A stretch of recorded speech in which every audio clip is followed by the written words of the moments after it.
ఈ కోడింగ్ స్కిల్‌కి సంబంధించి పిల్లలు ఏ విధంగా సర్వైవ్ అవ్వచ్చు అంటారు?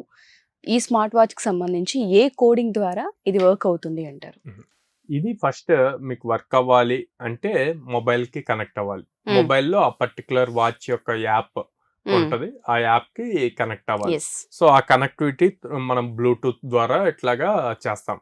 చేశాక అది రీడ్ అవ్వాలి. డేటా అన్నది రీడ్ అవ్వాలి. సో, ఫర్ సపోజ్ మీరు ఇందాక కాల్ చేశారు.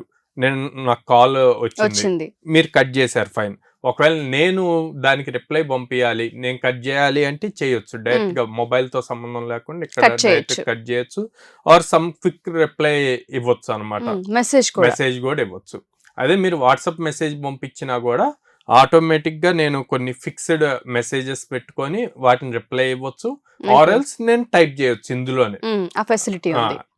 వాచ్ లోనే డైరెక్ట్ గా నేను ఫోన్ లో టైప్ చేసినట్టు టైప్ చేయొచ్చు.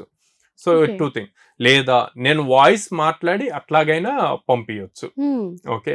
సో ఇన్ని ఫీచర్స్ అంటే లైక్ మొబైల్ ఎట్లా వాడుతున్నాం అది వాడుతున్నాం అనమాట. సో ప్రతి దాంట్లోనూ కోడింగ్ ఉంటది. ఓకే. ఇప్పుడు మీరు వాచ్ గురించి మాట్లాడారు. మనం ఇక్కడ మైక్ యూజ్ చేస్తున్నాము.